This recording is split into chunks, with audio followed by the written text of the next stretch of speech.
Good morning, ladies and gentlemen. My name is Napoleon, and today we are back with another Enlisted news episode. Obviously, if you have woken up this morning and looked at the Enlisted news page, you already know what the heck is going on. And if you have subscribed to the Enlisted official channel, you already can tell once again what is going on. And that is Enlisted has gotten the Stalingrad update. Hence, Stalingrad is here. Yay! We meet the newest update for Enlisted, which is obviously the Battle of Stalingrad, with the additional one of the fiercest battles of World War II, that being Stalingrad. We're gonna add Enlisted, of course, is gonna be adding a lot of new stuff, and yes. So, without further ado, guys, let's get this intro over with and have the video start playing. One of the first thing that we get is the Battle of Stalingrad Full Access Pack, which obviously comes with $29.99. Obviously, it was here before essentially a week ago. Obviously, it gives you access to the full access pack to the Battle of Stalingrad. If you don't know what I'm talking about at this point, that means that essentially you'll be getting a lot of levels that will be locked unless you get the full access pack. I did the Stalingrad weapons, and if you haven't seen my Stalingrad weapons, that kind of just tells you which weapons are going to be on Access Pack and not going to be on Access Pack. So yes, also you'll be getting a flamethrower tank for both factions. First up, besides the Stalingrad thing, is that we have a lot of new weapons and equipment to be exact. The Battle of Stalingrad gives you the Omelette M41. This is essentially like a flame. It's more like a napalm launcher, essentially, as I call it. So yeah, you'll also be getting customizations to equipment, uniforms, camouflages, decals, and historical markings. Maximum machine gunner, etc., etc., etc. Remote explosives, Manchester M93. Yeah, the list just goes on. Next, we have the Battle of Tunisia upgrades, and these include added a Johnson 1941, a ZH-29, and stuff like that. Obviously, most of the following stuff is going to be just talking about all the new stuff that has been added in Enlisted, which, if you haven't watched my last video, the last video obviously being the video about all the new weapons and the female squads coming to Enlisted, I highly suggest you to watch that because this is going to make a lot more sense. For Berlin, you're going to get the SDG. Moscow, you're going to get the DT-29 and the Carly. Another new thing that they haven't told us is that Flak 38, the anti-aircraft gun, has increased 20 to 60 degree seconds of vertical aiming angles and have been changed to -10 plus 18 to -5 plus 87.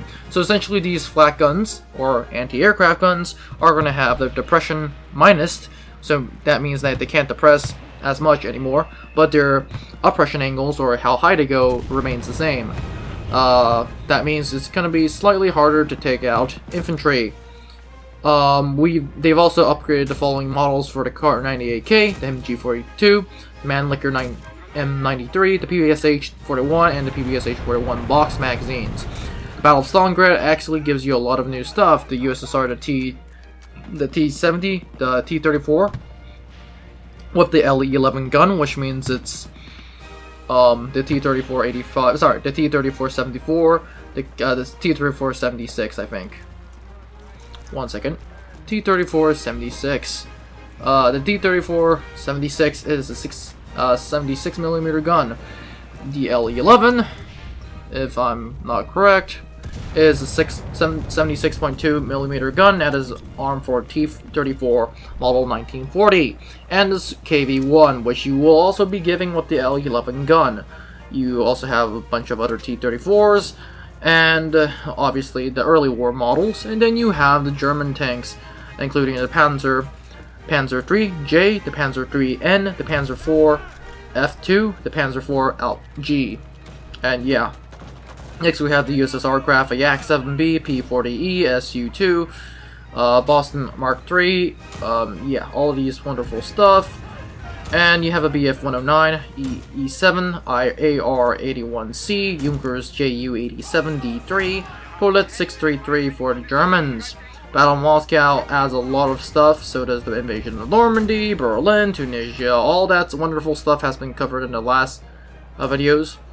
And fortunately, the uniforms of the German motorcyclists in Tunisia have been changed to historically accurate overcoats, and the ability to customize vehicles and camouflages has been available for Tunisia, Moscow, Normandy, and Berlin. Hopefully, we get to see that. As of right now, I am still currently opening up my Enlisted.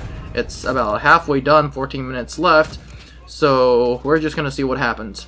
New locations and missions, obviously a lot of new stuff for Stalingrad. It's a new campaign. One of such is Communist Street Invasion, Goral Street East Invasion, Goral Street West Invasion, Univermag North Invasion, Univermag South, Common Street Destruction, Central Station Conquest. New missions in Moscow include the Vostok Settlement, Normandy, Gardon de Saint-Lô Invasion. New missions in Tunisia include Calf's Cave Invasion. Zila Heights Armor Train has been divided in 2 missions, and yeah, we already been seeing some of this. And we have a new battle pass, which I have discussed previously in a blog. But as of right now, you will just be, for those who haven't noticed by now, we just get another few new weapons. What they haven't told you is that we will actually be getting a Mosin rifle modified with a mitten silencer. Essentially, it's a Mosin with a silencer. Irma EMA silencer, PDD Brat silencer. This weapon is for partisans and spies. Grease gun with a silencer. The List Commando silencer, M1895 Nagat revolver with a silencer, CZVZ27 with a silencer, and Weld Rod rifle silencer.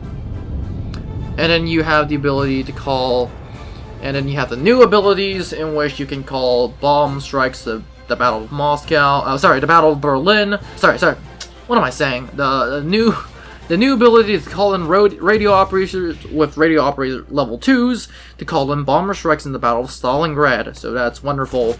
And there's a whole list of details that there is no way in the heck I'm gonna go over, because yeah, a lot of rifle mechanics, rifle tweaks like sniper rifle tweaks, all of which has been discussed previously by me in the past episodes. So if you haven't been watching the past episodes, I highly suggest that you go back and watch them.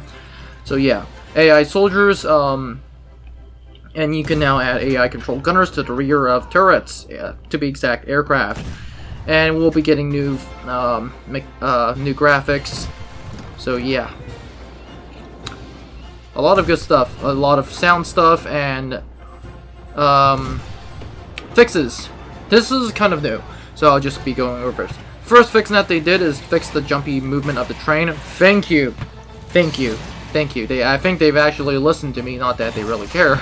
Not that I don't think they watch my videos, but they did fix the train movement, the jumpy movement, the stuttering animation of armored trains further than 30 meters from the observations. I use the word stuttering in my videos, so maybe they were watching my videos. Carrying position of menus, OVP M1918.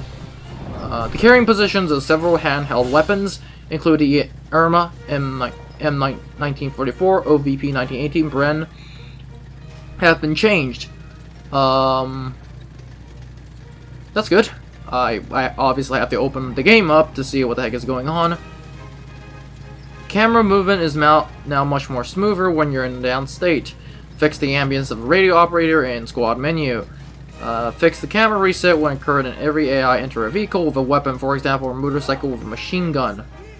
Fix the bug when it's possible to use a melee weapon and— oh, come on! Oh, come on, okay. Essentially, yeah, I have a video coming out with the Shimovente 7534, in which I used that bug to make a joke. But essentially, they fixed the bug that made it possible to use a melee weapon in vehicles.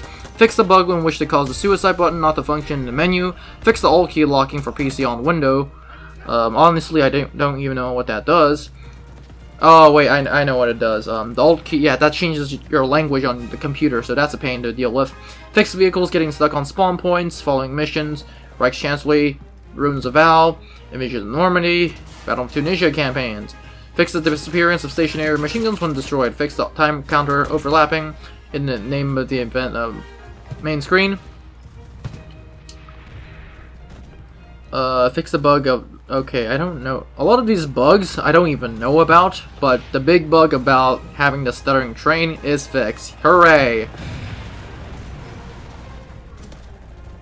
A bug which allows the bipod to be deployed in the air while raising up from a prone position. I didn't even know that existed. Fix bugs caused by lighting from the street lights in the Battle of Berlin campaign. Wow, once again, I don't even know that.